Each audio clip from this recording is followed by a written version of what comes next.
Monsieur le Président, Monsieur le Ministre, je me réjouis aujourd'hui qu'on ait un ministère de l'économie, parce que ça nous permet au moins de pouvoir discuter en fond sur les questions économiques.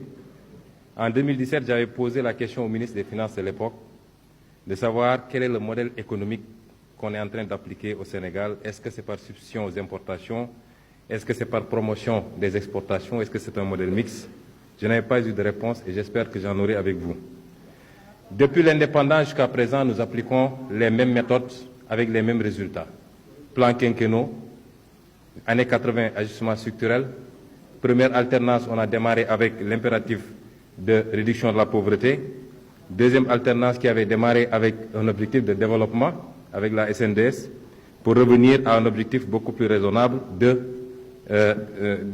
d'émergence. Nous n'atteignons pas les objectifs parce qu'en réalité, nous ne posons pas les vrais débats. Quels sont les goulots de notre économie? Je n'entends pas souvent parler ou suffisamment parler des goulots de notre économie. Dans les rapports qu'on a lus ici dans d'autres commissions, on a parlé de compétitivité à l'importation. Très bien, et ça justifie notre balance commerciale, aussi bien des paiements que la balance commerciale totalement déficitaire. Mais pensez-vous qu'on puisse atteindre l'émergence, a fortiori le développement, en étant dans cette posture-là? Qu'est-ce qu'il faut faire pour inverser la tendance et aller vers la compétitivité pour l'exportation? Premier goulot, c'est la monnaie que nous avons. Il faut qu'on arrête d'hésiter et de louvoyer avec cette monnaie. Le franc CFA est une monnaie coloniale qu'on nous avait laissée pour sécuriser les entreprises françaises contre les risques de change, mais pour pouvoir également capter une partie de nos réserves. Mais c'est une monnaie surévaluée qui ne nous permettra jamais d'être compétitifs à l'export. Vous ne pourrez jamais avoir des entreprises, des industries compétitives à l'export avec le franc CFA. Cette monnaie, il est impératif qu'on sorte de cette monnaie et qu'on passe à quelque chose de plus solide. Nous avons un problème de protection sérieuse de notre économie. Et on est très inquiet quand on entend les APE. Comment pouvez-vous comprendre, dans un contexte où on parle de ZLECAf et d'autres instruments, que le président Macky Sall signe des APE et nous vante ces APE-là?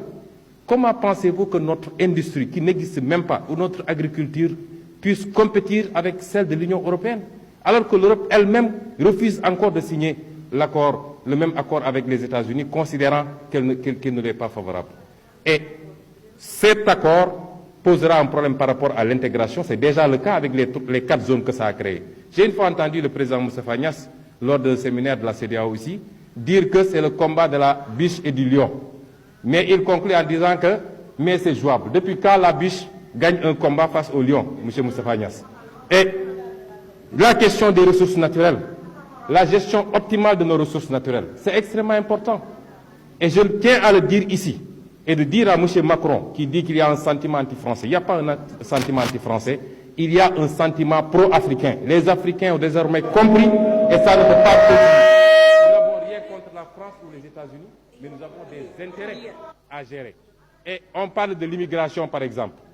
Pourquoi on parle de l'immigration dans le contexte actuel? Mais les populations ne suivent que le même chemin que les ressources. Quand on vient piller nos ressources avec la complicité de nos élites complexées, de nos leaders, évidemment, on ne pourra jamais régler cette question. Le privé national dont on parle. Mais vous ne pouvez pas avoir de privé national parce qu'on n'a pas une politique réelle de promotion de ce privé national, si ce n'est pour aller vers une bourgeoisie comprador, qu'on crée de toutes pièces, en créant des marchés fictifs, en donnant des assets foncières que les gens revendent à l'IPRES ou je ne sais qui pour se faire des milliards, ou alors c'est des montages avec des acquiescements pour que des gens se trouvent avec 94 milliards alors que goruñu yatuñu.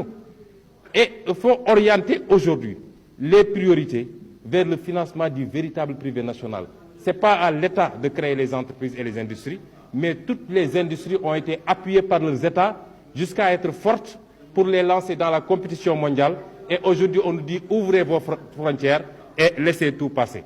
Donc, Monsieur le ministre, je terminerai par une question. Sur toutes ces questions, il faut des réformes, mais il faut du courage politique. Ce courage, M. Macky Sall ne l'a pas. Il n'est courageux que pour taper sur des opposants et des activistes, mais il fait la courbette devant le jeune Macron et devant d'autres. Et c'est ça notre problème. Je vous remercie. La parole est à notre collègue Abagay. Je vous demande de laisser les collègues intervenir. C'est valable pour vous tous. C'est valable pour vous tous. Laissez les collègues intervenir. Laissez les collègues intervenir, s'il vous plaît. Ça ne dure que 5 minutes. Laissez-les intervenir.